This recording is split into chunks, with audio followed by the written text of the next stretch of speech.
Welcome to another episode of Hat Collecting, the show where we talk about the many different metaphorical hats that people wear, because no one does just one thing and everyone has a story. I am your host, Lacey Artemis, a creative Jill of all trades, and I am joined today by Alanna O'Reilly, who is a podcaster, a choreographer, a barista, and much more. Alanna hosts the Dystopian Telephone Podcast, an existential comedy podcast for the new Renaissance, and has choreographed projects yet to be staged, unfortunately, due to COVID. Alanna's pronouns are she and her. Thank you so much for joining me, Alanna. Thank you for having me, Lacey. I'm so excited. Yes. So speaking of this dystopian podcast thing, I was on that recently. So if you want to hear that, I believe it was episode 9 just came out. Episode 9, yeah. Yeah. I'm not sure when this is going to come out yet, so I can't say how many weeks ago, but yeah, episode 9, that's where I was. And I was talking about the trans experience, which was fun and interesting. So yeah, the way that I like to start this show is a lot of my guests are living in Toronto or grew up in Toronto, and I'm trying to get past that eventually, but for now I still do ask, where did you grow up? So I grew up, so I was born in Oshawa, but I grew up in a town called Amherstburg, which is like a small town outside of Windsor, known largely for their pizza.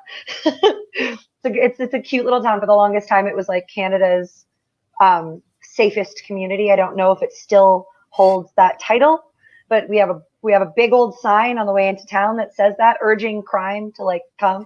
So yes, that is where I grew up. Largely was in Amherstburg, which is also in Ontario. Yes.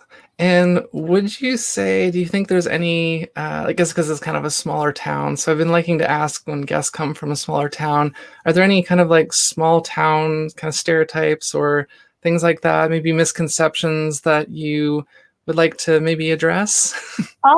Kind of, honestly, I feel like now that I've only really been in the city for like a few years now, I think it'll be going on 3 years. And so I haven't really noticed like a ton of like stereotypes that are either right or wrong outside of just like, I guess, like the small town mindset, like small town, small mind kind of idea.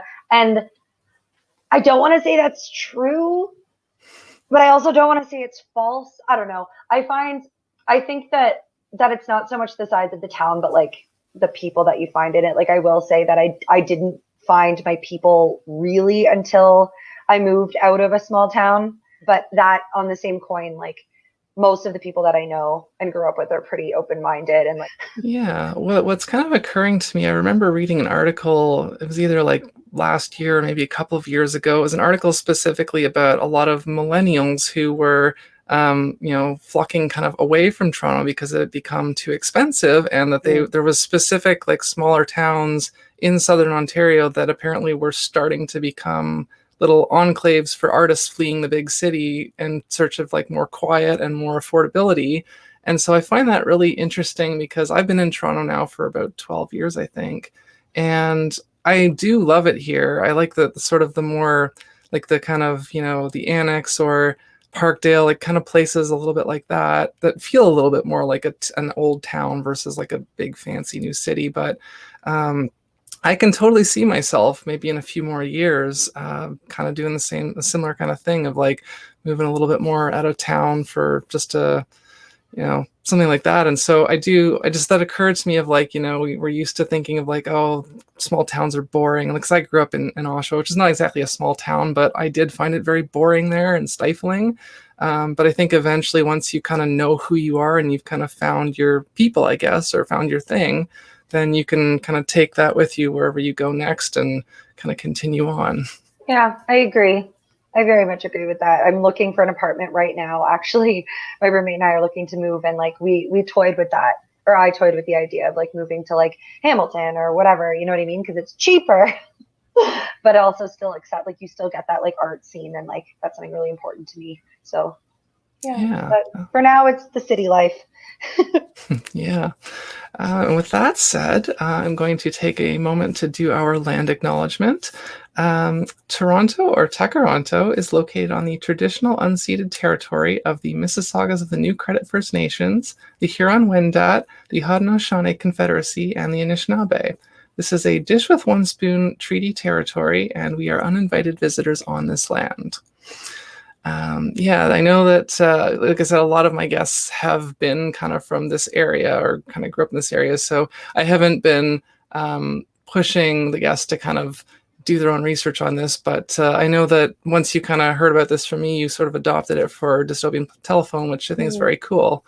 And I'm trying to get better at remembering to also say, and Black Lives Matter, because I mean, it's a button on the screen on YouTube every episode since I think episode 3 or 4, but I don't always remember to say it. And so I'm going to do that now.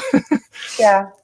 And of course, you know, Black trans lives matter and all of that. So with that, is there anything, I guess I should offer you an opportunity if you want to say anything about that stuff. You don't have to. Yeah, I don't think I have any additional comments other than just like a resounding yes.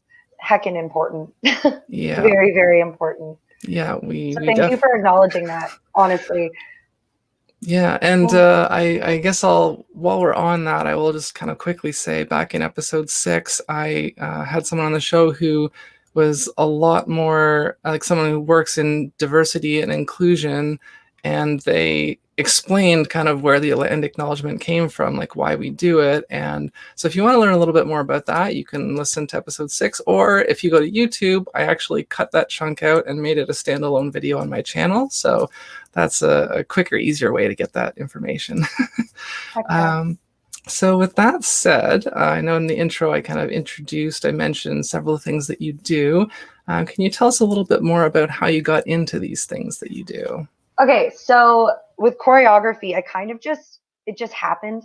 So I started dance. Like I took dance when I was little, and absolutely, I was a drama queen about it in the sense that so when I was super little, I was in preschool ballet, and we did Mary Had a Little Lamb, and I was in preschool 1, and the preschool 2s got to be Mary, and the preschool 1s had to be the lambs. And I was absolutely distraught that I didn't get to be Mary in the show and had an absolute meltdown about it. And then didn't take dance again until I was in 8th grade. Because my parents were like, nope, we're not dealing with this. So I got back into dance, and I really, really, really loved it, and like went super hard. Because like I said, I was in a small town, and there wasn't really a lot to do in the arts, like that was accessible, because Windsor was the nearest city, and it was like a half-hour drive away, and my parents both worked, and I obviously couldn't drive. I was 13. So I started taking dance and fell in love with it, and started demonstrating, and then started teaching, like all within like from 8th grade until like 11th grade. Like I was like class after class after class. I took some competitive things, I did whatever. And then in university I started doing, or I guess right after high school, like at the end of high school, I started doing musical theater as a performer, which I really loved. And that's kind of what got me into singing and stuff too. But because I was teaching dance, when I think about myself as like a dance person, I don't really consider myself, like I am a dancer. I can dance. It's a thing that I do, but I don't really consider myself a dancer, because I was always more of the artistic side of dance rather than the athletic side of dance.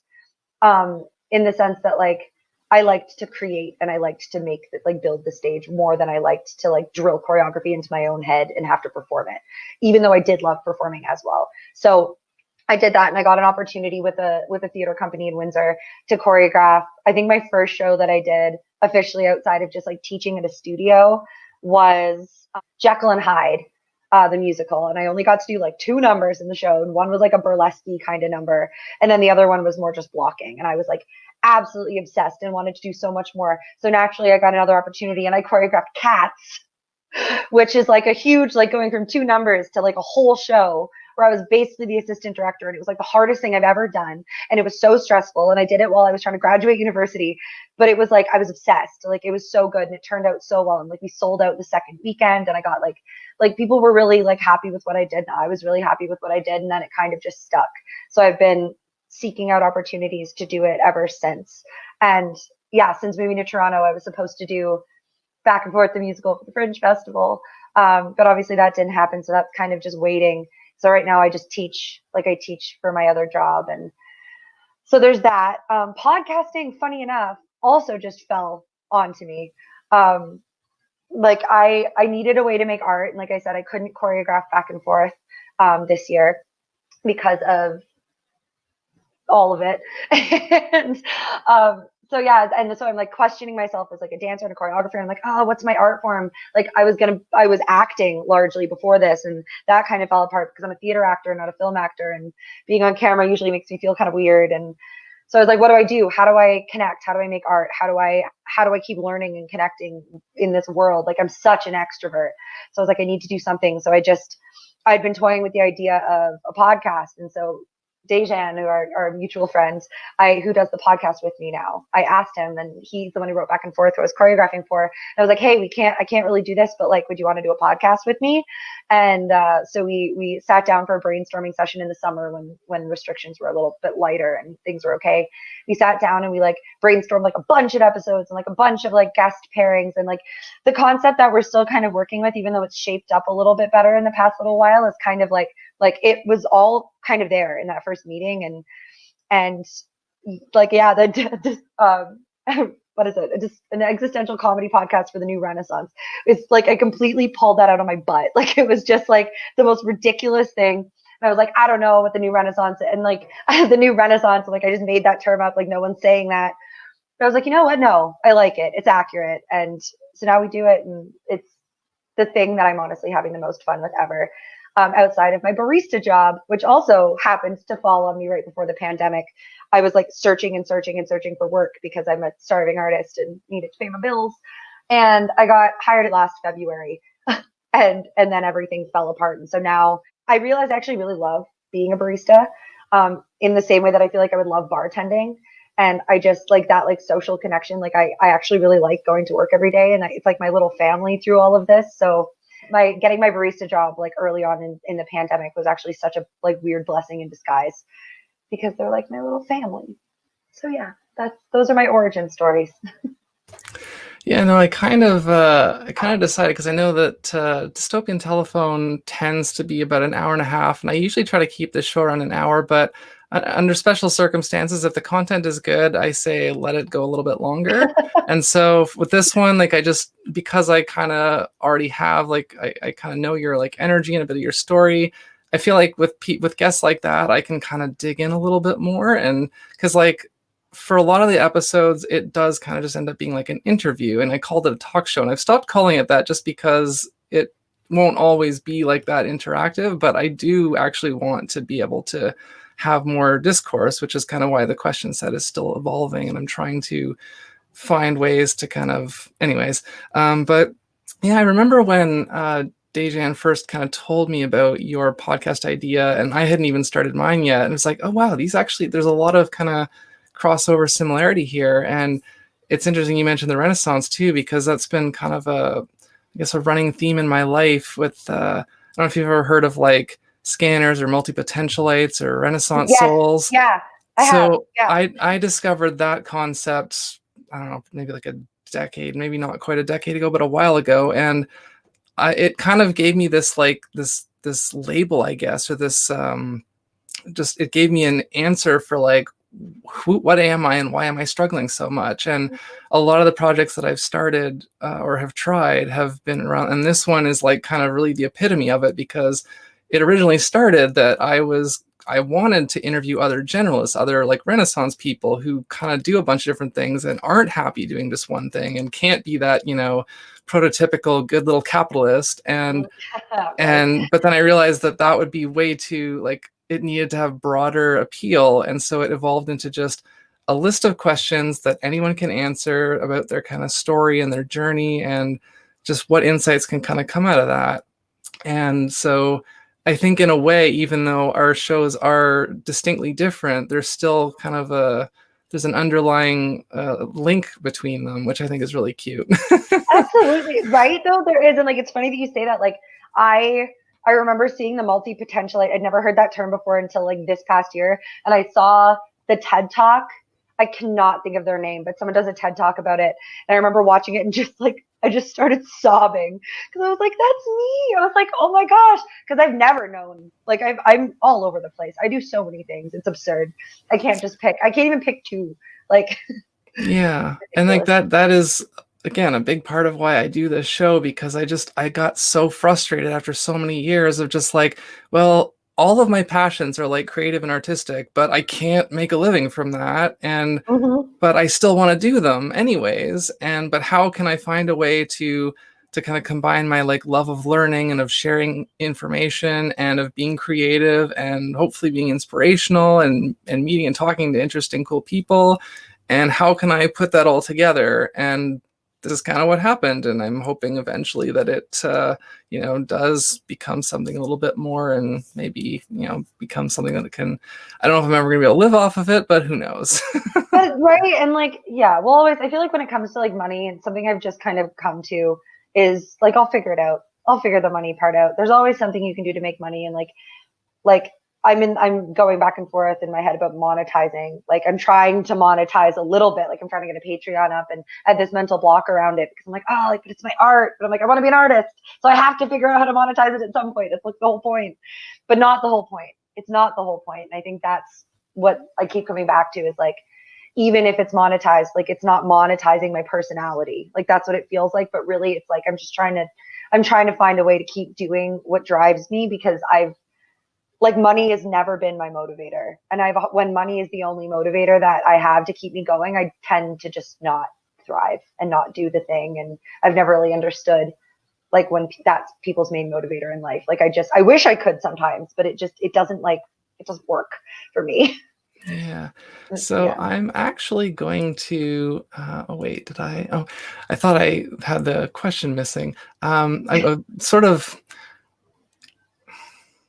I think I'm asking these slightly out of order, but I'll worry about that later. I wanted to, just because we're kind of on that topic, and so I wanted to ask now, maybe aside from, because I feel like that was kind of the answer to this question in a way, but like, what would you say maybe aside from that would have been one of the biggest obstacles for you to kind of getting to where you are sooner, where you wanted to be sooner?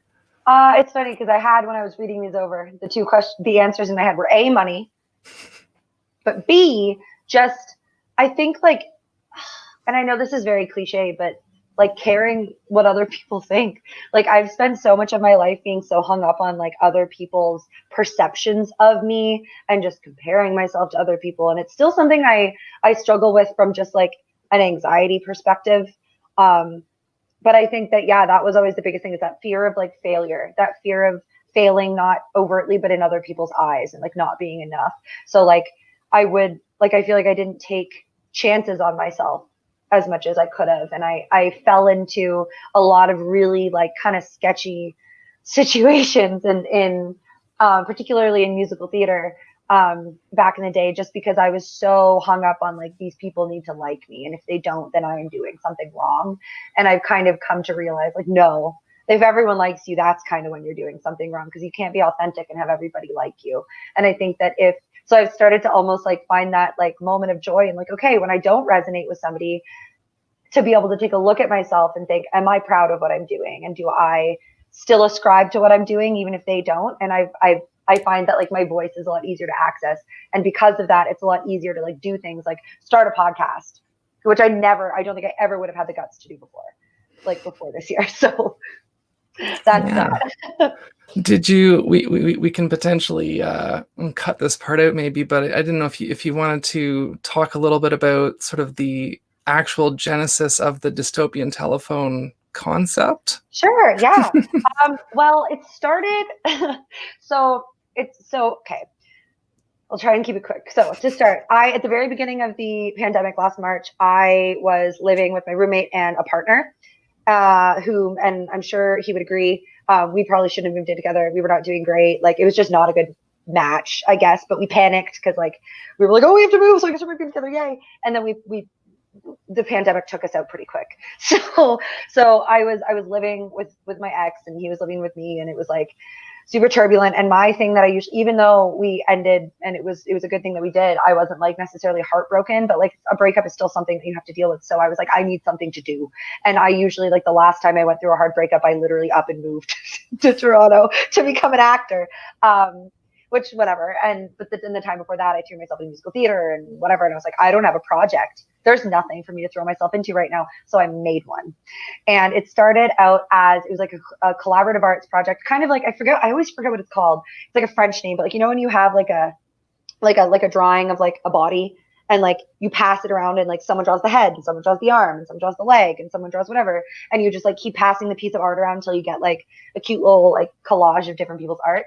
That's kind of what it was. And I called it Multimedia Broken Telephone for the Modern Dystopian Artist, which is such a mouthful. And it eventually just got shortened down to Dystopian Telephone, which I loved the ring of. I really love, like I write poetry too. And so I really love words. And I love when words sound good together. And I really just, Dystopian Telephone has such a lovely little like ring to it. And so after that project ended, like we did the whole thing. It was like super fun. We did like a little mini film festival of it. It was like music. What were the elements? It was music, visual art, movement, and writing. And then the last one was editing. So everyone got to edit together like a cute little film. And then we had like our little like viewing thing. And I was like, now it's done. I don't know if I'm going to do it again. It was a lot of like work, but I was like, I did a project. I did a thing. I finished it. I did it the whole time.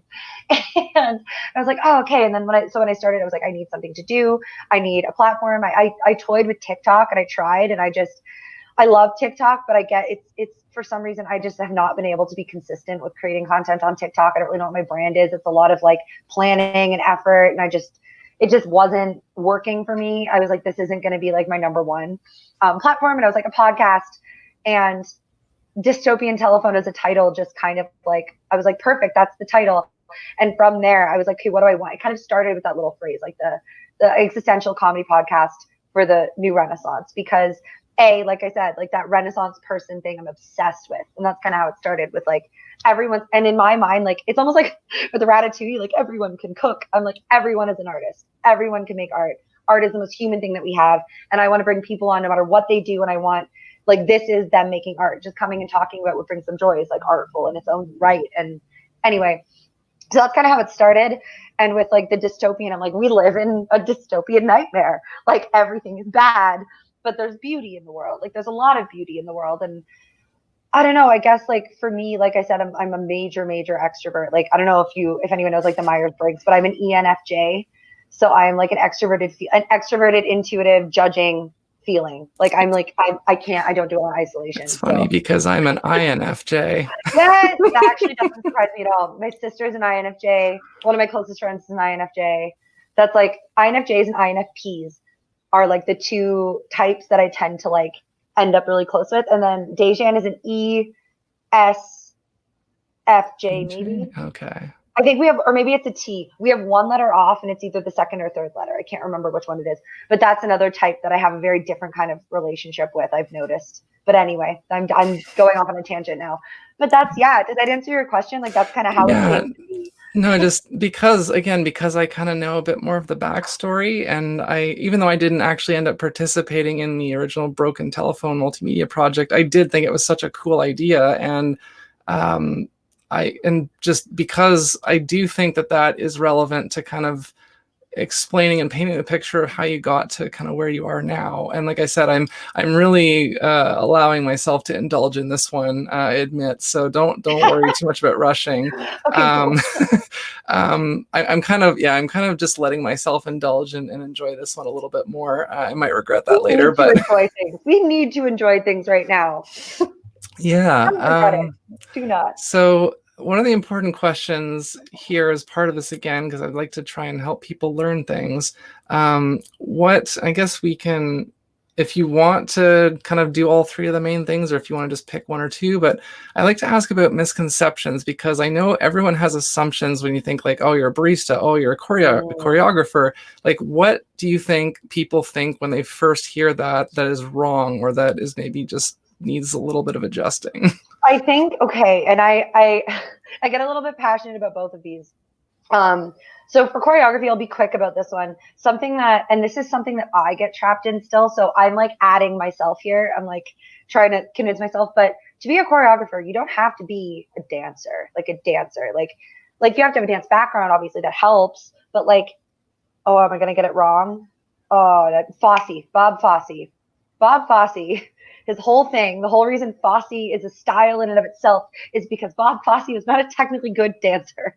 And he is one of the most prolific choreographers and well-known choreographers in like North American history, especially when it comes to theater and musical theater, which my favorite show of all time is Chicago. So like, anyway, but so that's something that like for me took me a really long time to come to, because I feel weird about going into spaces as a choreographer because I don't like dance as much as I used to. And like, I can't kick myself in the head anymore. And I can't like do like a quadruple pirouette into like a, you know, like I have the knowledge and I have the creative insight, but it doesn't always look the way on my body that I want it to look on other people's bodies.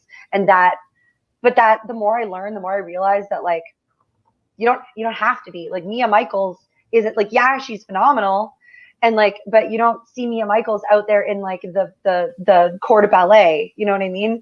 Like you can be a choreographer without being like a super athletic dancer. So that I think is something that I'm still trying to tell myself, but I want other like potential and budding choreographers to know that too. Like you can be the creative, like you can do that. You don't have to be an actor to be a director. You don't have to, or professional, you know, it's all what, yes. Anyway, I don't know how to end that sentence, but that's that one. But moving on to Barista. Something that I get really fired up about, especially now that I actually found a low income job that I enjoy, that I could see myself doing like in a variety of capacities as like something to supplement my art, is that low income work isn't easy work. It's not like my hands constantly look like I got in a fist fight because they're dry and covered in nicks and cuts and scratches, and like my fingernail is falling off right now. It's absolutely disgusting. I won't make you look at it, but like it's like, and at my feet are always hurt. My back is always sore. And like I exercise, so anyway, it's like, it's labor intensive, and it's like at the job that I have, like half of my job, if not more of my job, is customer connection. So I'm not just being asked to I hate it when I hear people belittle low income work, especially service work, especially now. Like at this point, service workers and low paid workers, and I can go on about this forever, so cut me off whenever, but like low paid workers and service workers are holding the world and the economy together right now and being absolutely left behind with the policies being made and with all of the restrictions being put into place. Like especially things like curfew, where it's like, okay, cool. So the low paid workers get to still go to their jobs from whatever time to whatever time. But now the time they have to actually do their living has been limited, and their hours are getting cut, and they're not getting given any government assistance. So, and it's not just a bunch of students who live at home. It's artists and other adults and people with families. Like I'm lucky that I'm single with no children. Like I cannot imagine and like working a low paid job right now and having to support a family. But anyway, so that misconception, like it's easy work, it's whatever. No, it's just low paid work. This came up on a recent episode. I don't remember which one it was now.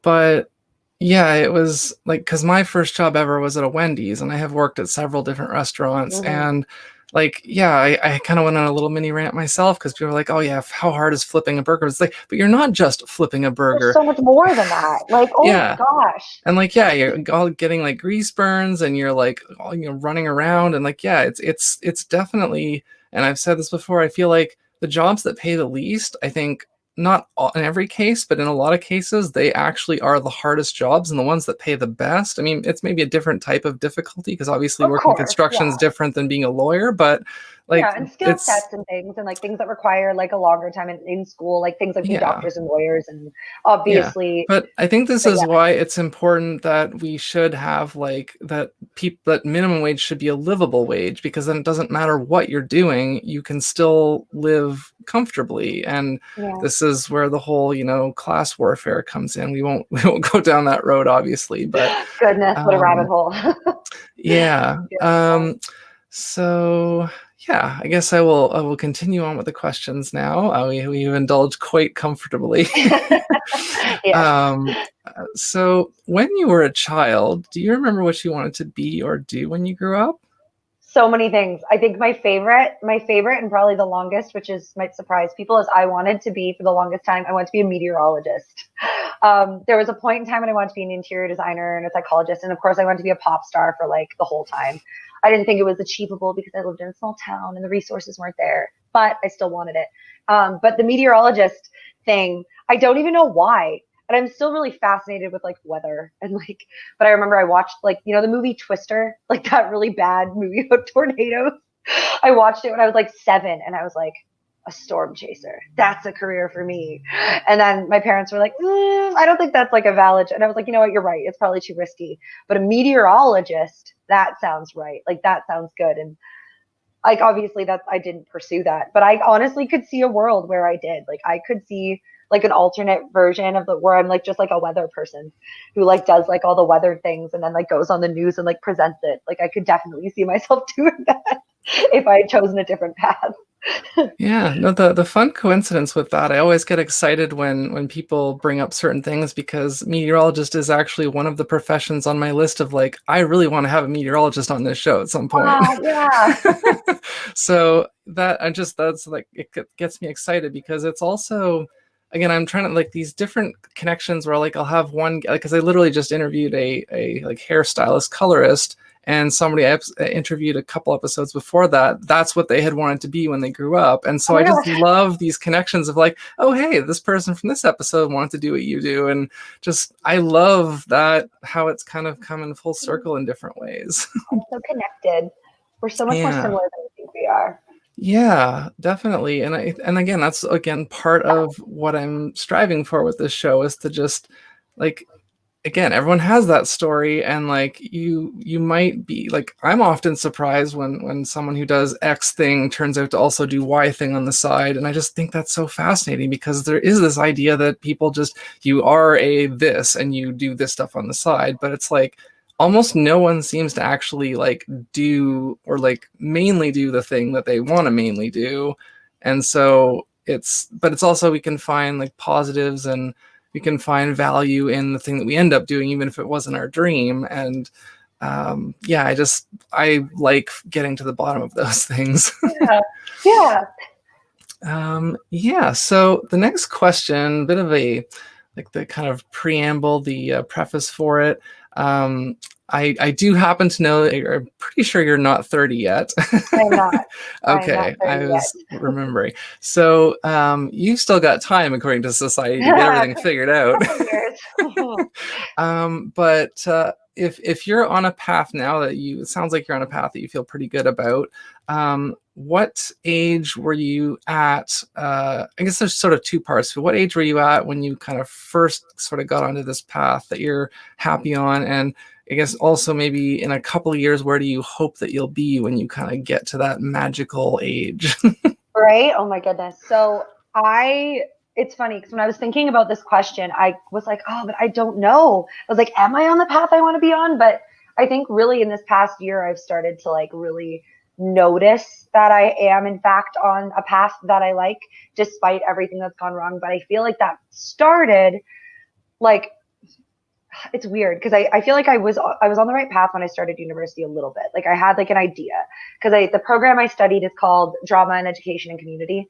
And I went in wanting to be a teacher. And then I did immediately after like kind of panicked and went to teachers college because I was like, that's the plan. I don't know what else to do, even though I didn't really want to do it. And I ended up dropping out, not finishing it, which I'm honestly, anyway, but I won't go on that tangent. But after that, kind of lost it for a couple of years. I just worked full time at Tim Hortons at the time, and was teaching still, and was just like not in a good place. Didn't really have a support system. Was kind of in like it was just bad. It was a bad time. But in 2018, yeah, 2018. But anyway, yes, then I moved here. Well, to Oakville actually, technically first. I moved to Oakville with the intention to go back to school. And I was going to go back to school to get my child and youth care certificate, which is funny. My roommate's actually doing it right now, the same program. But I was going to do that program at Humber College. And I was like, I got in, I moved up here, and I realized that applying to school is kind of a means to an end. And by getting up here, I had achieved that end. And I was like, I don't want to go back to school. I don't want to work with, like, I do work with kids already, and I do not wish to work with kids in any more of a capacity than what I already do.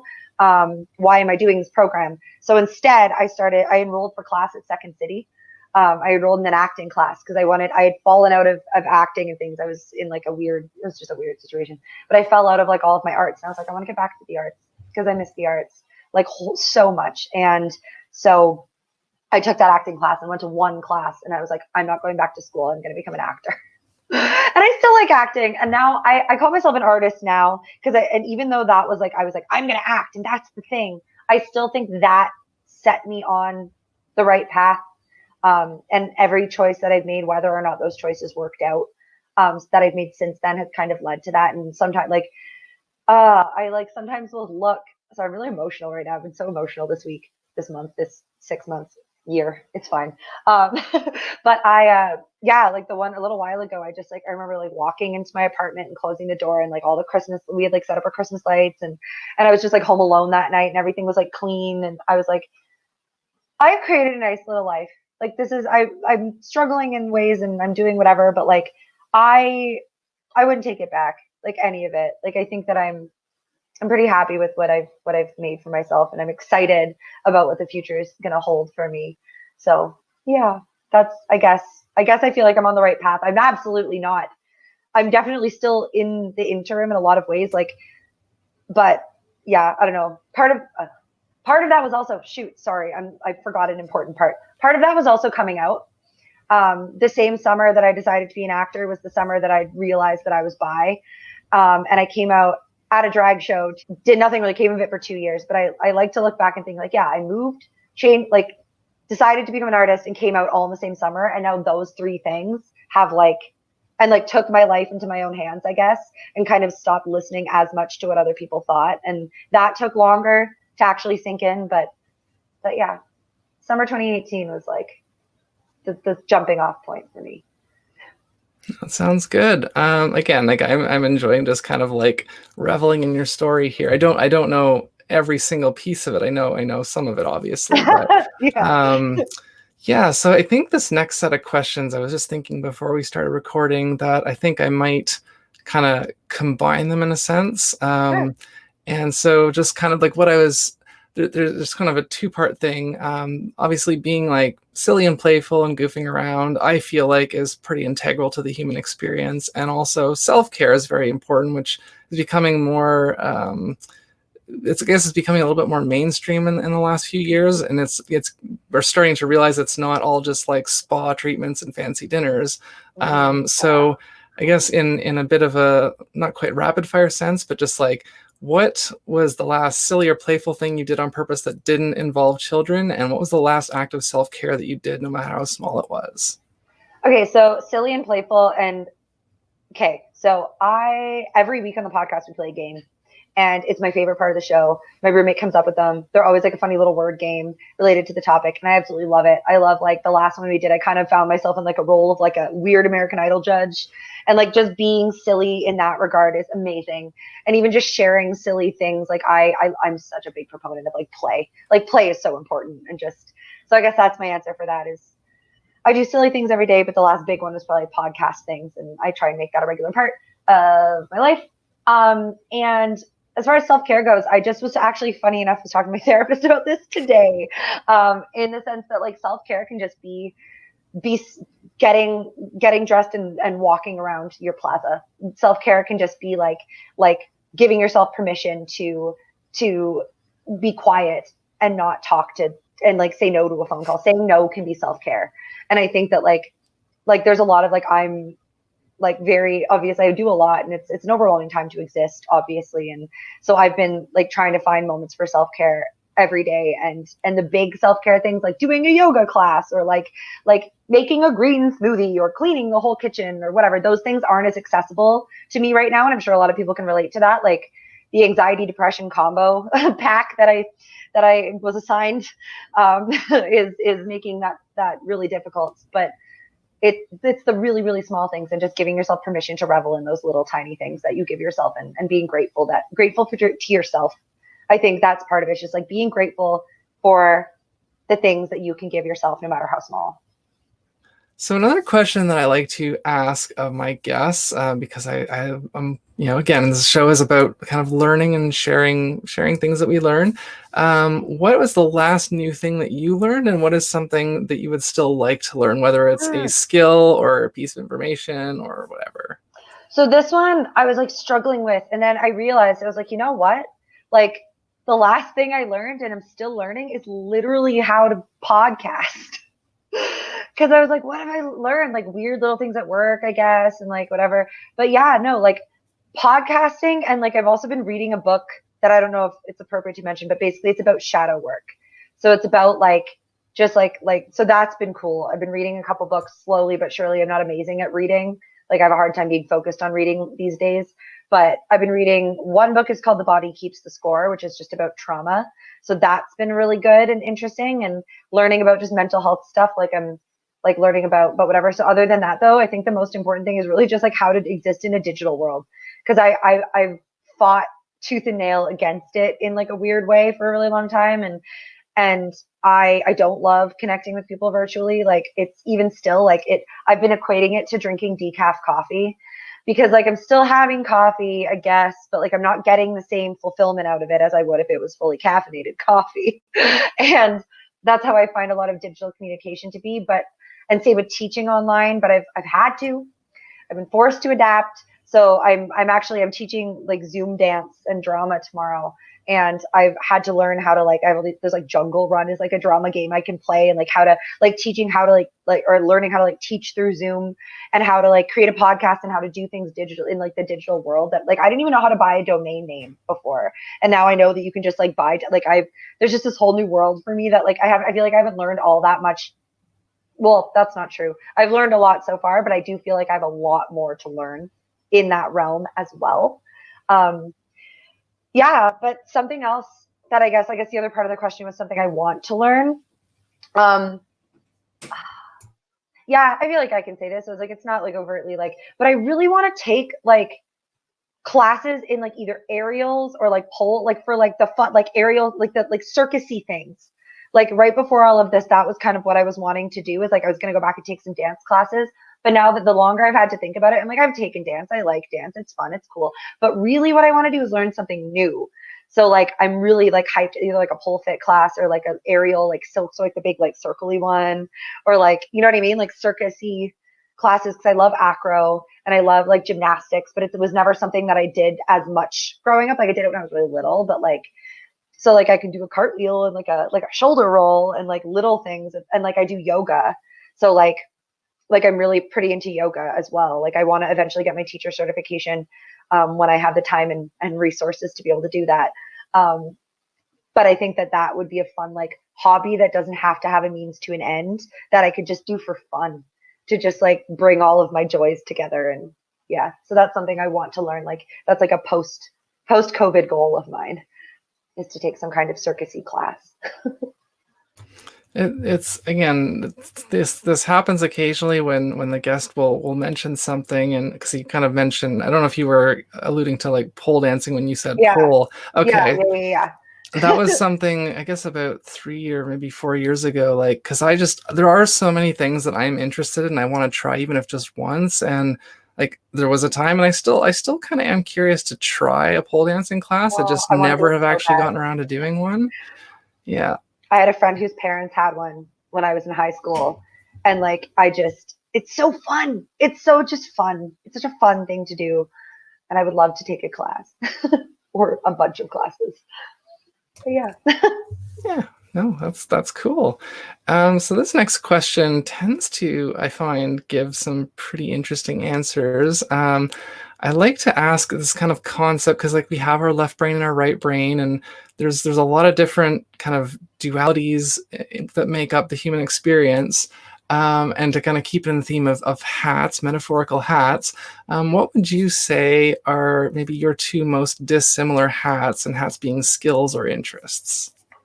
Oh, I was having a hard time with this one too, because I feel like there's like a weird little like spider web thread that connects everything that I do. So I'm like this, oh, but it's similar to this. Oh, but it's similar. But I feel like realistically, and I was thinking about it when coming into this, because my podcast is not a child appropriate podcast. Like it's an explicit show. I want to be very clear. If anyone's listening to this who knows me in like a different context, it is not like the sunshine. Well, it is sunshine and rainbows, but it's like edgy sunshine and rainbows. I don't know what I'm saying anymore.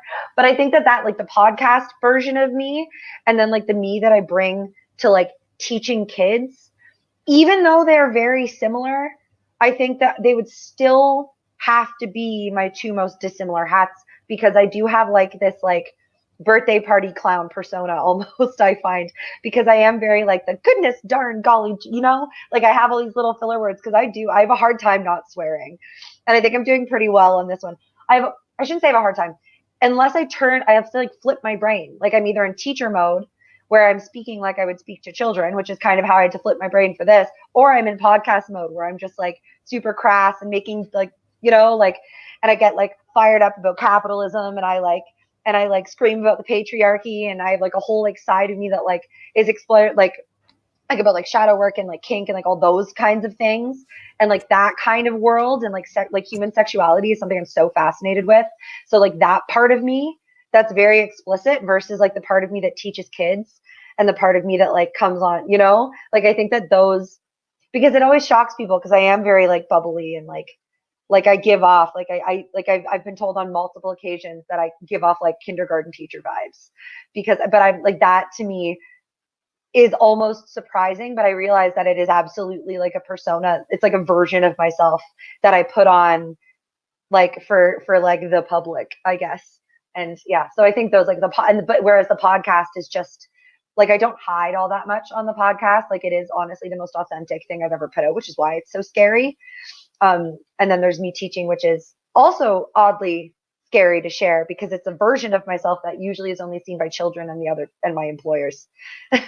So yeah, does that make sense, I think?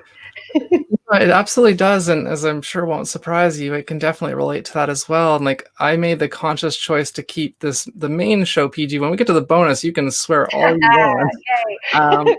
But again, because I wanted this to be accessible to any audience, that was a choice that I made. Like I've had people swear, I just censor it.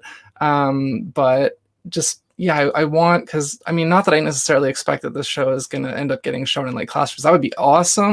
That would just make me so proud. But I get what you mean, because like I have explored like the kink world and like also being on like the asexual spectrum. So like there's times where like I'm like, oh yeah, like I totally want to just like flaunt it, and there's other times where I'm just like, I am just working, nothing else matters. And so I totally get that, and I think, and this is kind of again why I like this question, because it does help to kind of highlight how no one is just one thing. No one is that like linear and kind of rigid and one note. Like we all have. And some people, just from doing this show, I feel like, or even thinking about the questions, they've told me like, oh yeah, this kind of made me realize some things. And I'm like, yes. So again, this show is ultimately achieving my goals. And so I'm really excited to see it go for a while and see who I can eventually get on. So the next question here, and I guess this one kind of relates, I guess, more to pre-pandemic, but you can answer it for pre or now or both if you want. But like, what is your schedule generally like, and do you have a peak time of day? I've been thinking a lot about this lately because I feel I call myself a morning person, but I think I'm a morning person because I get up early for work, honestly, and because I have anxiety. Again, like I experienced depression too, and like especially now, like largely circumstantial. But I find I saw this somewhere on the internet one time. I have no idea where. It's probably a meme, but like comparing, it was like you can tell a lot about somebody if like morning people tend to have anxiety as like their higher issue, whereas evening people tend to have depression as their bigger issue, because with anxiety you wake up and there's a bear chasing you and you're like, I gotta go, let's just do it, let's do all the things before it catches up to me and I'm useless. Like I'm useless between, like, it's weird, we're recording right now, like between the hours of like 3 and like 6, I'm usually like, I'm not like absolutely useless, but if I do get up early and have a morning, that's like my chunk of day where I'm just like like I don't know how to person. And then but I am a very social person. I do like having like my evening. But I think by default, like because of work, like I do tend to like be an early riser, and I do tend to be more productive in the morning. But I also like, there's a balance because I like to have that like nighttime social life, like very much so, because it really, really does fuel me. In like obviously pre-COVID world, and like now I would say I'm definitely more of a morning person because I just kind of turned into a pumpkin at night at this point. But yeah. that's, I guess, my answer. So the next question here on my list, and we've kind of already, I guess, touched on this really in the previous, and sometimes this happens on the show where the previous answers will kind of foreshadow the future questions. But I've been asking about, and this is partly inspired by you and your podcast, because yeah, so I talk about like silver linings because obviously the pandemic disrupted everyone in some way, some people more than others, but I'm hearing a lot, even before I started doing the show and getting more and more kind of evidence to support the point, I was hearing from friends online that the kind of the shutdown has had some upsides to it, like getting to kind of figure out what really matters to you or getting to try something finally and different things like that. So obviously you started the podcast, which is a huge thing. But I guess kind of aside from that, is there anything that really stands out in your mind as like a silver lining or really like positive that resulted specifically because of the disruption of the pandemic? Actually, like, yes, in like several ways. Like it really, this pandemic has really brought into full focus my relationships in my life. I already mentioned before about like my ex, like that clearly like put under a microscope, like when tested, it absolutely shattered, which was the right thing to happen for both of us, I think. But it also brought like a lot of other things into perspective. Like so my girlfriend is like, we're long distance right now. She is my best friend in the world. We were best friends in university when we were both in the closet. I was me very much from myself. And like I said, I mentioned already that like I came out in 2018 to myself and several others, but not like at that point, because of those few years where my life kind of fell apart. My girlfriend and I had fallen out, like Alex and I had fallen out of touch and weren't really talking, but she actually was like the first person to reach out to me about the first Dystopian Telephone project. And we started talking again and started having Zoom FaceTimes with like other friends, like my roommate who is also Kristen, my roommate Kristen from the podcast.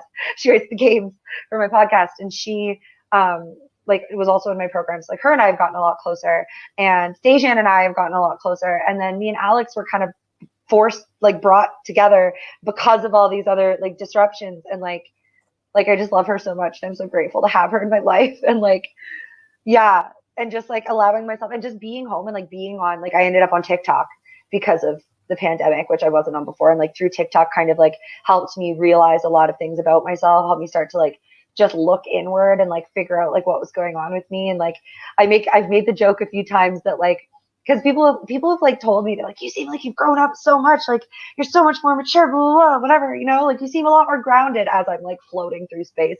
I'm like, thanks.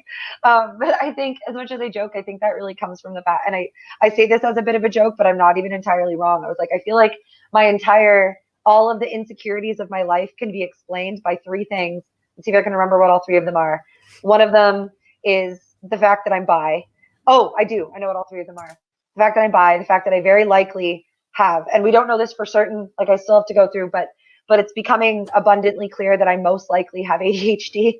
I got to go get that checked out still if I can get my life together and have to make an appointment. But yep, so there's that. And the fact that I am very, very much polyamorous.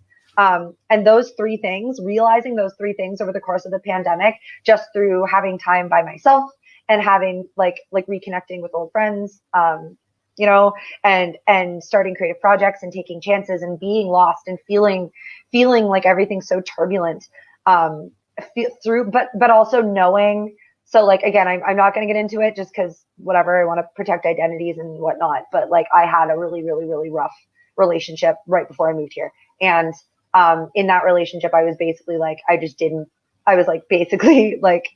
leave the house. I didn't watch TV. I didn't do anything. I was kind of in a bubble for 2 years.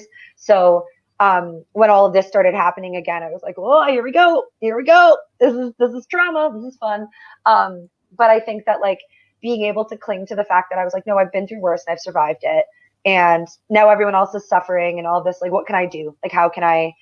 Yeah. So anyway, I think that the question was what the silver lining is. And I think that that's just like connection and relationships and community, like the importance of, and even for everybody else, I think everyone else is like start on the same coin. Like everyone else has started to become more gentle with not everyone, but a lot of people have become a lot more gentle with one another and started to really understand the value of community and human connection. And I think that's going to carry forth. And I think it's already shown, it's been very clear in a lot of places in the world on the micro and the macro scale. And I think it's going to continue to because that's not going to go away. Like everyone woke up, you know, like I feel like it gets called that a lot, like a big awakening, but I very much ascribe to that because I see it in myself and I see it in everyone around me and I see it everywhere I go. So that's, as much as things are really hard, that to me is like the biggest silver lining. Very nice. Yeah. Yeah, absolutely. So again, like a lot of these questions, I'm realizing more and more that the answers are kind of like bleeding into each other, which makes sense because they're all related. But so the next question specifically, like it started out talking specifically about mental health, but a couple of people have had like brought up like, you know, like chronic illnesses or like physical issues. So kind of any like physical, any kind of, well, no, mental is not the, sorry, any kind of like health issue that you are like comfortable talking about more specifically. We do generally focus on the mental health, but like, you know, whatever you want to talk about, like No, what that's issues, good, yeah. what issues have you dealt with and how have you worked through them? I've been pretty fortunate when it comes to physical health overall, but mental, my mental health is turbulent. It's frustrating because I don't have any formal diagnoses because as a kid, I went to the doctor a lot as a kid and was told I had anxiety a lot, but I never, because it was like the 90s and early 2000s, like I didn't like, or I guess not 90s. I guess it really started when I moved, like largely, like that's when it started to become, well, no, that's not true either. Let me backtrack. Yeah. It's like I've always had really high anxiety. Like a lot of the time, like as a kid, it would present in stomach aches, as it does, stomach aches and not wanting to go to school, and you know, and like little like weird like little rituals, like things that almost like OCD-esque like symptoms that now again back to the ADHD theory. All of them make a lot of sense in the context of ADHD, which again I don't know that I have, but I'm going to be seeking an assessment to see.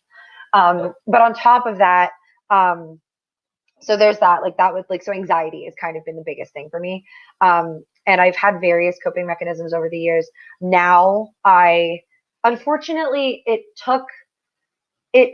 I'm a very much like muscle through kind of person. And because of my disposition, I have this tendency to, the worse my mental health is, the more I like mask and fawn and try and make sure everyone knows, like thinks that I'm okay. And that has obviously not been great historically, to the point that like I had to learn, by being treated like absolute trash and by being not considered at all, and by throwing myself into like situations and relationships where I was being taken advantage of, like largely. It took going through that for like years and years and years for me to finally wake up and realize, like, wait a minute, I have worth. And like my anxiety doesn't make me less worthy, and like but anyway, and like I forgot, yeah, sorry, now yes, okay, again, see, it's happening now. I'm like losing my train of thoughts and talking about it. Which I'm very open about my mental health, I will say. Like I like to talk about these things because I think it's important, that people are able to talk about them, because I haven't always been able to talk about them openly, and I felt shamed for a lot of these things in my life. But like I also now have a lot of, something that I want to mention and I want focus to be brought to is, again, I don't have a formal diagnosis of this, but I am working on it with my therapist. So like the symptoms are there, but something that I don't think people know a lot about is complex PTSD. So people know a lot about PTSD, like regular PTSD, the kind that comes from like a traumatic event happening to you, and then like some time goes by and then your brain doesn't recover and you start going through all the things that you go through. But with complex PTSD, it's a little bit different. Like now I've noticed, like in the past, again, since I came up here and I moved and whatever, the problems I've been having have been largely like things with memory and things with like my ability to actually have like a solid conversation, and like getting like literally like getting triggered by things a lot more frequently than I am used to, and having my fight or flight response active a lot of the time. Like there will be days where I wake up and I'm just like, okay, so we're doing hypervigilance today. A penny dropping is going to startle me. Like that's what we're doing today. Cool. And like so I think like the biggest thing as far as like dealing with it goes, and I'm still working on it. Like I'm working on it. Like thank goodness I have access. Like my job provides me with phenomenal, like I'm so lucky. It provides me with phenomenal mental health insurance. So like I'm able to see a therapist regularly now, finally, after years of not having the resources that I needed, and just trying to muscle through on my own with limited success. I'm finally talking to a therapist, and I'm finally like actually starting, like I journal and like all of those things. But like as far as dealing with it goes, I think that like the biggest thing is just that visibility, right? Like being able to talk about it. Like I think back a lot to like the lowest points in my life where I didn't have a support system and I was very much trapped in a really like abusive situation. And I think about the fact that like the hardest part was having to live a double life. And then I started to realize that like I still kind of do that. And I still kind of did that. And even now, like I'm a lot more open about things because I have to be, because the world is on fire and like things are hard. And like, but I'm perfectly open. Like I'll admit I cried for like 3 hours this morning because just things were heavy. And then and I took a shower and I did what I had to do. And like, I think it's just that it's like, and like I mentioned earlier, like taking little moments to just take care of yourself in whatever little way that you need, and then acknowledging that and being grateful for your ability to do that, and then just like taking that into the next moment, and then taking whatever, like if something bad happens, cool, you learn from it and you keep going, you inquire, like for me, I'm always like questioning and inquiring and trying not to assign meaning to my feelings as much. And there's so many things. I could go on forever about this, but did that answer the question? Absolutely. More that and then some. This is how my brain is. So no, it's like exactly like you said. Like I'm a very open person as well, and part of why this is in the show is because I agree it's very stigmatized, and people are generally ashamed, or they might be like, oh yeah, I've had my down times or my ruts, but like to have people, especially as I have more like maybe famous people on, because I think there's this cultural idea that successful people have like great mental health, they've never struggled or anything, and it's actually like definitely not. No. So I kind of want people to know that like everyone does struggle in some way or another, and hearing how different people have kind of worked through it or what their experiences have been. Again, I just hope that someone else will hear that and maybe they'll find some solace or maybe they'll find some encouragement. That's all I can really hope for. I try not to like give my own story too much on the show because it would get really repetitive. But as I have said before, I am diagnosed autistic. I am not diagnosed ADHD, but like 100% sure that that's going on, because literally if audience, people watching and even listening, if you could see, like I showed Alanna what my show notes look like and all the different like highlights and everything, and just I have to do that. Otherwise this would be a train wreck. So I literally, I forgot to bring a fidget toy, so I've just been fidgeting with like a bobby pin this whole time. Like I need, So anyway, sorry. Yeah, I'm actually like glad that like my hands are like down out of frame, because I usually do end up kind of fidgeting with my own hands when I'm just like listening. But yeah, no, like again, it's funny how like similar we seem to be in a lot of ways, but also not terribly surprising. So this next question, we've obviously touched on relationships already in previous answers, and that does tend to kind of come up. But I think the way that I'm gonna like try and reframe this a little bit, because I'm trying to get at like a specific outcome sort of idea of like, I've been asking like, because I think back to how when I was growing up, there's like my dad and my mom. My dad was like, you should get a job in the trades. And my mom was like, well, I support, whatever you want to do. But, obviously you understand that like, if it's, you've got to find a way to pay the bills or whatever. But she encouraged me to still pursue the things that made me happy. Whereas my dad didn't really care that much about that. So, I've been kind of asking like, how are the close relationships in your life like supportive? But I think the way I'm going to try to start doing it is there an example of maybe someone who supported you really in a good way, the way that you needed or you wanted, and an example of someone close to you who maybe didn't, and just so that we can kind of, I guess, contrast and help people learn. I guess what I'm trying to do is help people learn if they are not getting the right kind of support, how to identify it and maybe what to do about it? Yeah. Okay. So it's funny because I do have that do you mean people who are in my life like right now or historically like over the course of my life? I just say close relationships, however you want to define that. Okay, because I feel like that's an interesting question. I feel like I have a lot like right now I'm at this point where I have a lot of like supportive people, and I've kind of gotten to this point where if someone's not going to be supportive, I just like don't need that in my life anymore. And the reason I reached that tipping point was because of people who were not supportive. And so I guess that's the example I want to use just because of the stark contrast.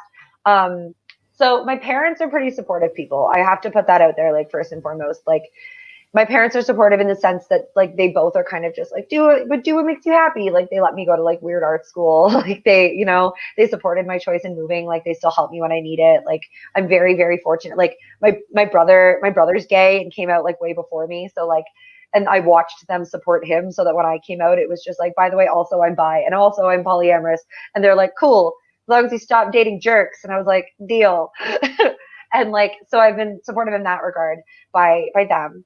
But I've found that, so I'm, as we've established, a very open person, and I talk a lot, and I get accused of being very flirtatious. And I say acute because like I am. Like it's just how it's how I like to communicate with people. Like there's no meaning behind it. It's just the way that I relate. I like to laugh. I'm an easy person to make laugh. I like to share things. I like to talk about things. I like to have a lot of close friendships. And I like to do a lot of different art. And I like to make art, and I like to do what I'm a classic Aquarius in the sense that I'm just like doing my thing, and I'm kind of like an odd one sometimes. But I've had, like back in the day, I used to get really hung up on people who didn't support that because I felt like I was doing something wrong. And so something that ended up being very toxic to me were people who were like, ooh, you're too open. Like the classic, like Aaron Burr to Hamilton, like kind of dynamic, right? The like, say less, like talk less, don't let people in, don't wear your heart on your sleeve, don't like, and I think that from like, so that kind of like the support where it's like, no, like I know what's best for you. Like, this is how you should, like people telling me how I should go about things with their own agenda attached. I think that's been the biggest thing. And even in other people's lives, I've noticed like support that's not constructive, and the most destructive forms of support tend to be the form of support that pushes someone else's agenda. And like I was fortunate because my parents didn't really push any agenda on me. So when that started to happen in my life, I didn't really know how to deal with it because I didn't have any real kind of like framework to like reference on that, because I was kind of just doing my own thing through my life until I was like 19 or 20 years old. And then all of a sudden I was like, whoa, wait, some people don't like that. And I fell really easily into it because I'm very empathetic and I do absorb. I want people to like me and I want people to feel good and I want to, so that like faux support, like I don't really know how else to frame it. But yeah, but the best kind of support I've received has been through, again, I'm going to bring Alex up again because shout out, sup Alex, because I know you're watching this out there somewhere. But I feel like the kind of support that she and like people like Dejan and people like my roommate and people like yes, my parents, but more so like my found family, I would say. Like I will shout out my parents in this, but also like my found family and like my friends who live up in like Collingwood area nope, that's nor they live, Orangeville area. They all support me in the sense that they listen and they give me the enthusiasm. They respond to me enthusiastically when I need it, and they come at me with like truths. They're honest with me. I think just like honesty that's not self-serving and like just being there like is really just the best like kind of support there is in my opinion. And I don't know how to articulate it beyond that. I'm having a hard time putting it into words, but yeah. I think that's a great answer. And like while you were sort of talking there, like inevitably my brain, like because it's always sort of trying to do two things at once. I'm trying not to like lean too hard into the whole hat metaphor thing, but I was just thinking like because as I zero in on what I think the real crux of these questions are supposed to be, For this one, my brain was just like, should I start calling this like happy hat and heavy hat? Like happy hat for the positive support and the heavy hat for the people that are like kind of weighing you down and holding you back. But I don't know if that's too like kind of tacky. I kind of like it. I don't know. But then again, maybe don't take my advice because I love cheese. I'm a musical theater baby. I absolutely love the cheese, like layered on. Yeah, I don't know. I'll sit with that a little longer and see if it still seems like a good idea, tomorrow. True. Draft that one. Put it in the drafts for now. Yeah. So, the next question here, I think you may have already touched on it somewhat, but I guess we can go into a little bit more now. I preface this with, failure can be a good thing sometimes because we learn from failure, or hopefully we do. And so I like to ask, what is something, significant in your life that you failed at or didn't go the way you wanted, but you learned something really important from it, and what was that? So I absolutely avoid failure at all costs because I was a straight A student, and that's that on that. But something I kind of laugh about, because I went from being a serial monogamist to being in only dating men to being like a queer polyamorous, like long distance, like in like the healthiest relationship of my life. So I think honestly the thing I failed the most at is monogamy.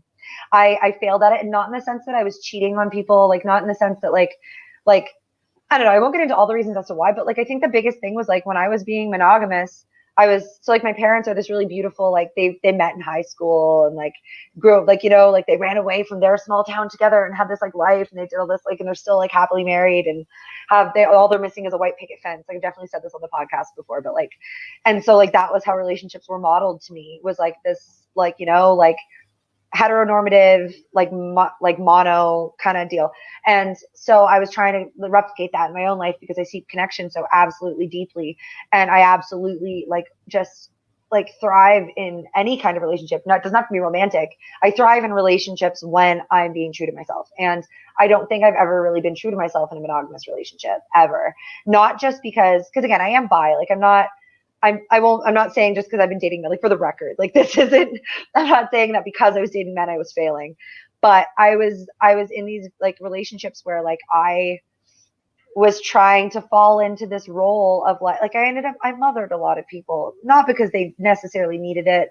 Like that's where I failed, was I gave too much emotional labor. I made everything about them. I put my needs second. I became enmeshed with people. I became codependent. I got like, I thought in my head it was like because I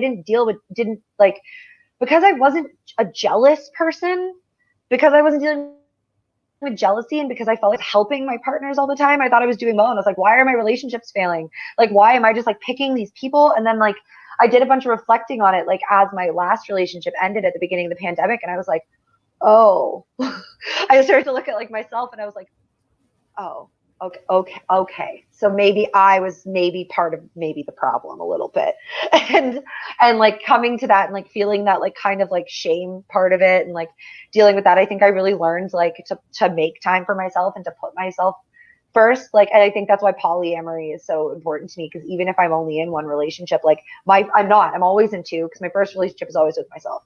And like I don't consider myself solo poly, because like Alex is my primary partner, and I don't see that like changing. Like she's a good one, but anyway, I keep getting sidetracked, but yeah, like I think that I learned that like my relationship with myself is integral to my relationships with other people. And if I'm not attending to my needs first, like if I'm not, and I think I said this to you in the break, like if I'm not putting my own mask on first, I'm not in a position to actually help. And any help that in my experience, what I was doing is any help that I was giving these people that I was with was not helpful. Like I wasn't meeting them where they were. I was taking on their pain, and I was taking on their problems, and I was trying to fix them.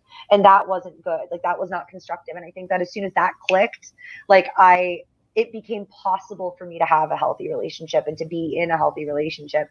And that also made it possible for me to accept myself and to like be like, oh, right, I'm a lot gayer than I thought I was. And like all of that just like all fell into place the second I was like, I need to love myself. And so that's been like the goal ever since, I guess. So yeah. Great personal journey. answer.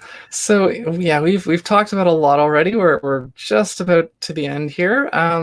But so this next question, you've probably had a chance to think about it a little bit. I don't know if you would have any new things to say based on what's transpired here, but I like to ask for advice because, I mean, a lot of stuff comes up during the show, but maybe if to kind of ask people to like encapsulate or just to kind of say, okay, just here's some advice, just spit it out. And so I'd like to do it again because I want my audience, I want this to be beneficial for like, young people, teenagers, maybe, early 20s, for, kind of middle age, like not whatever you want to call that, I guess, sort of like in the 30 to 50 range, and then like sort of more like elders or grandparents. So you can give the same piece of advice to all three groups, or you can give each group different advice if you want to. But what advice would you give to a teenager, to a 30-year-old, and to a grandparent?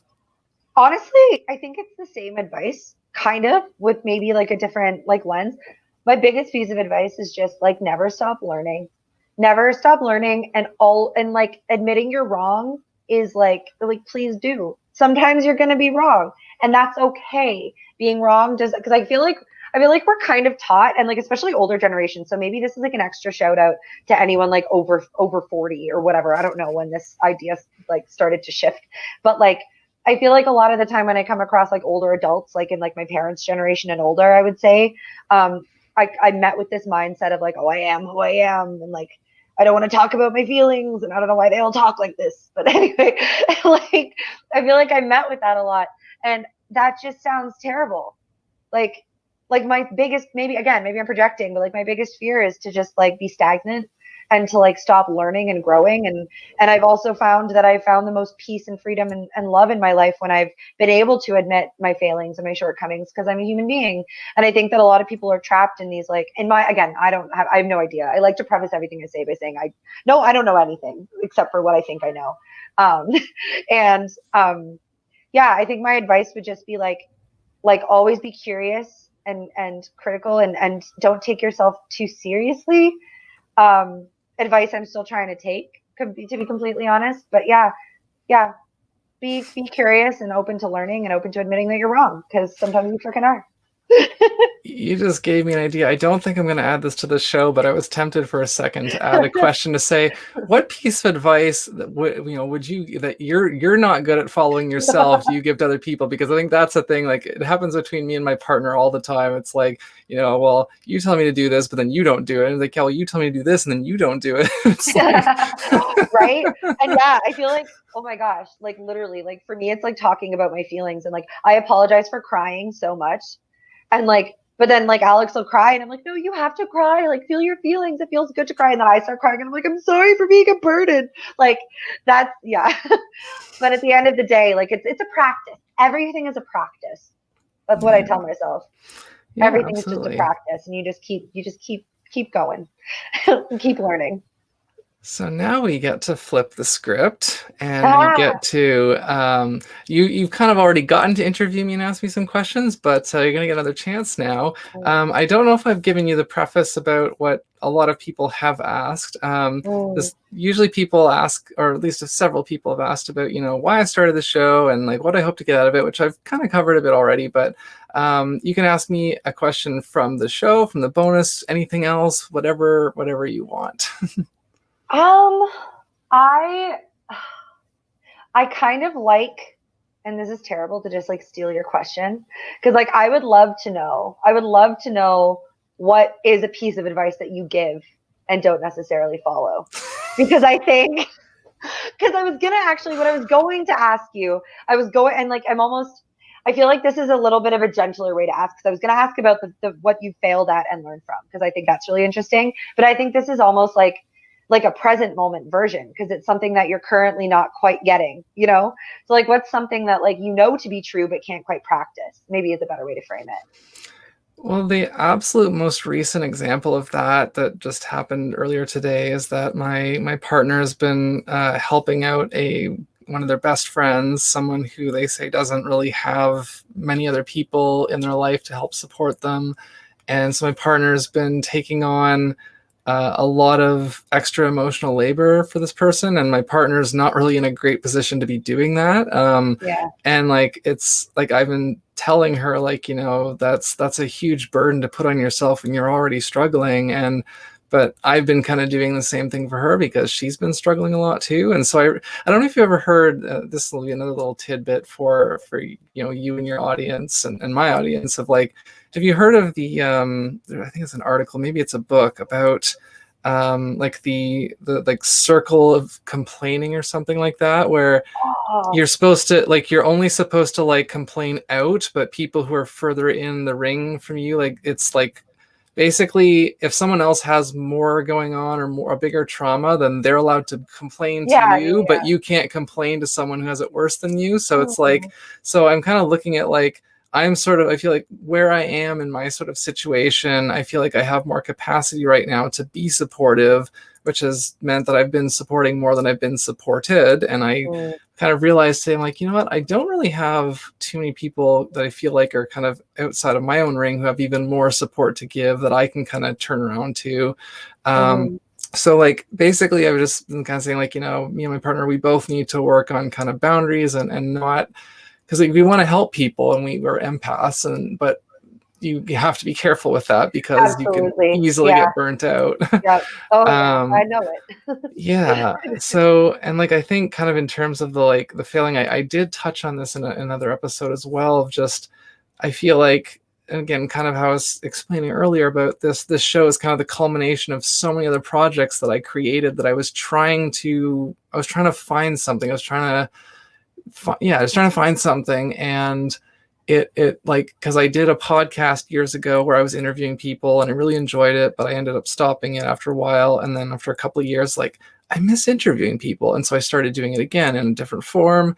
For various reasons, that ended up having to stop. And then, of course, a couple more years pass, and it's like, man, I really miss interviewing people. Like, why does this keep coming back? Like, I'm an introvert. Why do I like talking to people so much? Because I'm a social introvert. Mhm. Um, and so like, I started this, and it's just kind of like, so I said to someone, like, it's like, I didn't clue in right away. I kind of like tried and failed and tried and failed and like stopped, and like, okay, maybe that must not be it because I'm not still doing it. And I kind of realized two things: like, just because you start something and don't keep doing it doesn't mean that you weren't meant to do it. But also, sometimes you can try something and you don't know yet that it's the right thing, and you Yeah. will eventually come back to it. So Yeah.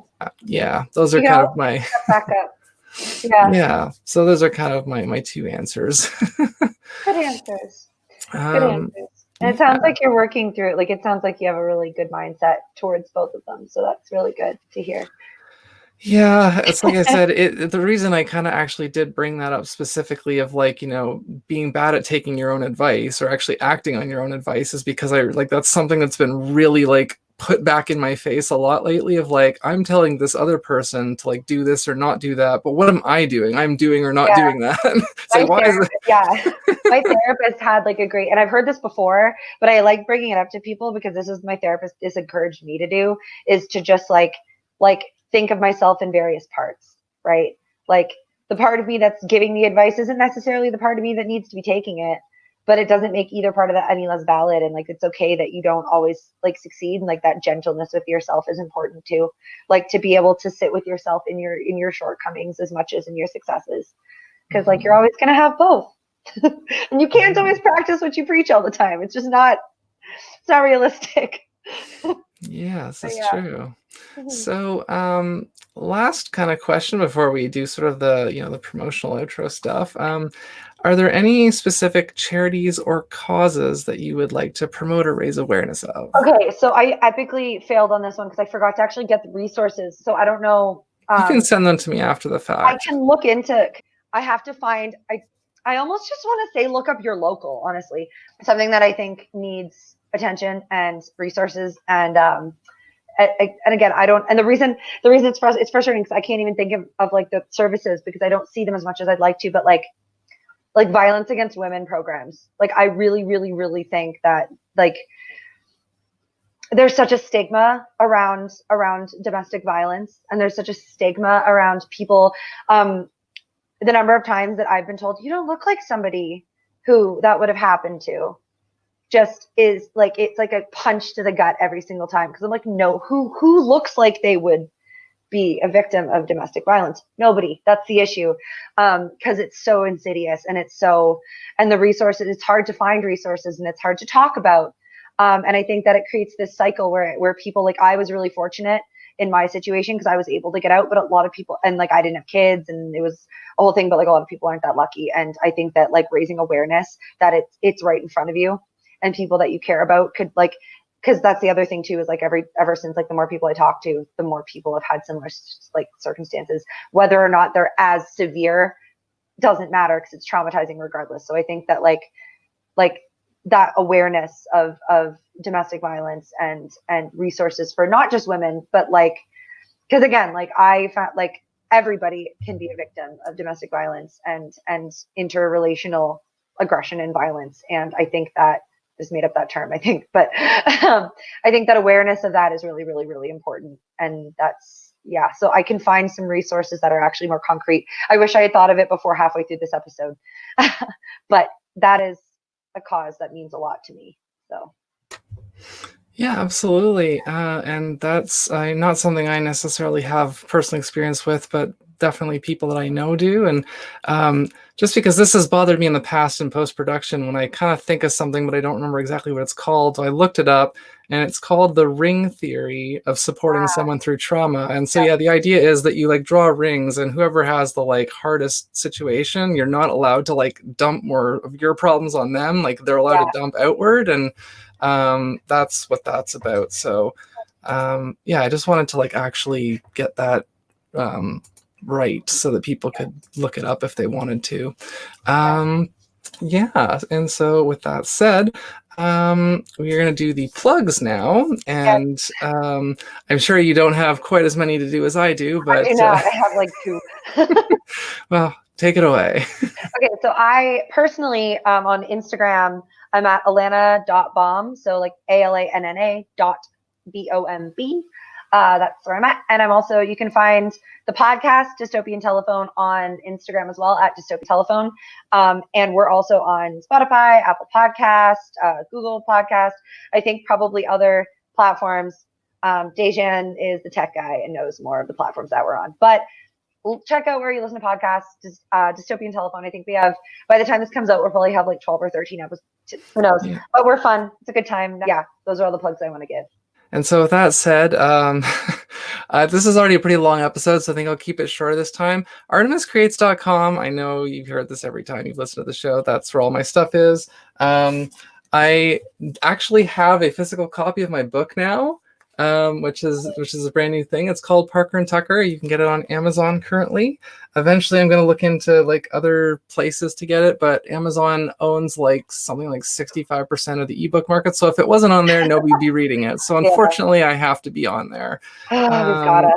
Yeah, and like I've got merch and other writings and stuff. Actually, I've got artemiscreates.com/books. There's that's kind of where I've like put everything sort of in one place, and the merch is on my site as well. And I'm working on some new designs, which hopefully will be out soon. And yeah, I'll let you look at the rest of it. I'll keep things rolling here. I'm starting to do a new thing here, a couple of new things actually. So I want to say to the audience first, please, if you've listened or you've watched, please leave a comment to tell me what your favorite insight or fact or just topic or whatever from this episode was. I always forget to like do like fan interaction or audience interaction. So let me know what you learned, what you liked, what you laughed at, whatever. Even if you think it sucked and it was too long and whatever, just let me know. Before we do the hats, I'm also doing a new thing here where I am having the guest do the whole like, I am so and so and you're watching what such and such. So if you can say your name and that you're watching Hat Collecting. All right. Okay, my name is Alanna O'Reilly and you're watching Hat Collecting. Thank you so much. I'm gonna just again, because I'm always looking for things that I can like kind of clip out and stitch together later to make like compilations or just put little things out there for kind of promo efforts. And so with that said, We are going to do our hat thing now, and this is going to be interesting because this is definitely not going to fit over my headphones, but maybe it will. Do I reveal? Do I wait? How do we do this? Do you want to go first? Do you want me to go first? Ooh, I'll go first. And Okay. Then, I don't know. Whatever. It's fine. Here, this is my hat. Has a bow on the back. Oh, that's adorable. It's summery. All right. I have a feeling that you're going to laugh at this. Yes! It's perfect. It's so good. Oh my God, is it blinking? Does it have lights on it? Yes! On the glasses. That's such a good look. Yay! Yeah, I almost forgot to. Oh, it has a buckle on it too. I didn't put it on the right way. Oh no. Hang on a second here. Oh, which way is it? It's this way. And this is why people need to watch and not just listen. Wow, because it's a fun hat. Maybe I'll stop describing the hats, and then people actually have to go to YouTube to see them. If you're not watching it, why? Yeah. So when I was trying to pick out a hat, because I didn't know what you were going to wear, and I was like, okay, well, if you're going to be black and white striped, this is kind of a black and white hat of sorts, and and I kind of wanted to like use it, and then I can kind of retire it from service. This is like, I'm amazed this actually fits on my head. I love staying upright, but yeah, I got this from Value Village around Halloween time, and yeah, it was I think it was only like a few bucks. So I'm like, you know what, that's worth it for my show. Yeah, so this has been an extended version of hat collecting. I'm not sure how long this is going to be after the editing, but I don't care. You're welcome. If you want more of this, check out my extremely long podcast. Yes. And of course, we still have to do the bonus episode, which hopefully you still have time for. It's COVID. I have nothing going on tonight. Yeah. So that said, if you want to hear more from Alanna, if you haven't gotten your fill, head over to patreon.com/Artemis Creates. And that is where all the bonus episodes go, as well as some other content. I'm still working on getting a little bit more stuff up there, but we have another set of about a half dozen questions that's a little bit more kind of fun. So yeah, that said, this has been long enough. Thank you so much for sitting through this, and I hope you enjoyed it and you learned something, and I will see you next time.